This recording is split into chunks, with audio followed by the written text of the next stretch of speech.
আজকের এই লক্ষ লক্ষ তৌহিদি জনতা আপনারা হাজির হয়েছেন আমার কলিজার টুকরা ছোট ভাই শহীদ শরীফ ওসমান হাদির জানাজার নামাজে অংশগ্রহণ করার জন্য। সম্মানিত হাজিরিন, আপনারা জানেন শহীদ ওসমান হাদি তিনি স্বাধীনতার সার্বভৌমত্ব রক্ষার জন্য এই বাংলাদেশের 18-20 কোটি মানুষের কাছে একটি মেসেজ দিয়েছিলেন কিভাবে একটি স্বাধীনতার সার্বভৌমত্ব রক্ষা করতে হয়। আজকের বড় পরিতাপের বিষয়, আমার বলার মতো কোনো অবস্থা নেই। আপনারা জানেন যে শরীফ ওসমান হাদির একটি বাচ্চা মাত্র 8 মাস বয়স। ওর বাচ্চা যখন জন্ম হয়েছে আমাকে বলেছেন, ভাই আমার বাচ্চার জন্য একটি নাম নির্বাচন করেন, যেই নামের মধ্যে বিপ্লবী চেতনা থাকবে। আমার সন্তানের জন্য একটি নাম নির্বাচন করেন, যেই নামটা সাহসিকতার পরিচয় বহন করবে। আমি অনেক যাচাই বাছাই করে ওর সন্তানের নাম দিয়েছিলাম ফিরিনাস, বিপ্লবী এবং সাহসী। সম্মানিত ভাইয়েরা, আজকের ওর সন্তানের চেহারার দিকে তাকানো যায় না। আজকের আমার মা প্রায় পাগল হয়ে যাচ্ছে, জ্ঞান হারিয়ে ফেলছে। আমার ভাই বোন তারা পাগল হয়ে যাচ্ছে। আমার 6 ভাই বোনের মধ্যে সবচেয়ে ছোট ছিল শরীফ ওসমান হাদি। আজকের তার লাশ আমার কাঁধে বহন করতে হচ্ছে। আজকের আপনাদের কাছে আমার কোনো দাবি নেই, শুধু একটি দাবি। 7 থেকে 8 দিন হয়ে গেল দিবালোকে প্রকাশ্যে রাজধানী ঢাকায় জুমার নামাজের পরে খুনি প্রকাশ্যে গুলি করে যদি পার পেয়ে যায়, এর চেয়ে লজ্জার আমাদের আর কিছু নাই।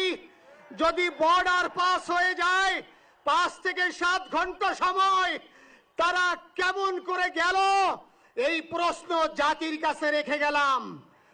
আমার কোনো চাওয়া পাওয়া নাই। আমার ভাই ওসমান হাদি শহীদ হয়েছে, ওর শহীদি তামান্না ছিল। আপনারা ওর বক্তব্য শুনেছেন, আপনারা শহীদ ওসমান হাদির টক শো শুনেছেন। ও সব সময় শহীদি তামান্না করত। হয়তো আল্লাহ তাআলা ওর শহীদি সেই মত নসিব করে দিয়েছেন। কিন্তু আপনাদের কাছে আমি এই ঋণ কোনদিন আমি ছাড়ব না।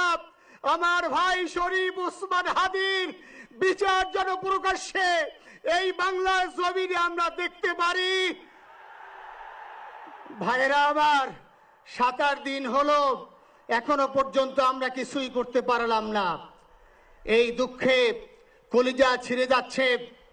আমরা ওসমান হাদির জন্য দোয়া করি, আমরা ওর সন্তান ওর স্ত্রীর জন্য দোয়া করি। ওর সন্তান মাত্র 8 মাস বয়স।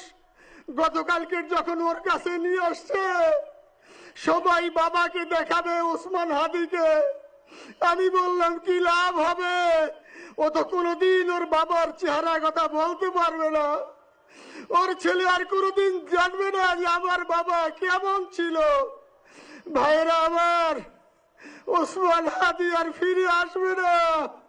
ওসমান, তুমি দেখে যাও, লক্ষ লক্ষ জনতা, তৌহিদি জনতা তোমার জন্য পাগল। ওসমান, তুমি মরো নাই, তুমি আমাদেরকে পাগল বানাই দিয়ে গেছো। আল্লাহর কাছে আমরা সবাই দোয়া করি, আল্লাহ যেন আমার ভাই শহীদ শরীফ ওসমান হাদিকে জান্নাতুল ফিরদাউসের মেহমান হিসেবে কবুল করেন। আল্লাহ তাআলার কাছে দোয়া করছি, আয় আল্লাহ তাআলা, আমরা যারা বেঁচে আছি ঈমানের সাথে স্বাধীনতার সার্বভৌমত্ব রক্ষা করে তৌহিদের দ্বীপ বাংলাদেশকে যেন আমরা রক্ষা করতে পারি, সেই তৌফিক আল্লাহ তাআলা আমাদের নসিব করুন। আপনাদের সবার কাছে দোয়া চাচ্ছি। আমার মেজো ভাই ওমর ফারুক সাথে ছিল, ওর জন্য আপনারা দোয়া করবেন। আমার ছোট বোন মাসুমা অ্যাবনর্মাল হয়ে গেছে, তাকে চিকিৎসা করাচ্ছি, ডাক্তাররা বলছে অনেক বেশি সমস্যা। আমাদের পরিবারের জন্য একটু দোয়া করবেন। আমাদের আর কোনো চাওয়া পাওয়া নাই। শরীফ ওসমান হাদি তুমি বেঁচে থাকো, আমরা ওর জন্য দোয়া করি। আল্লাহ তাআলা শরীফ ওসমান হাদিকে জান্নাতের সর্বোচ্চ মাকাম নসিব করুন, আমিন।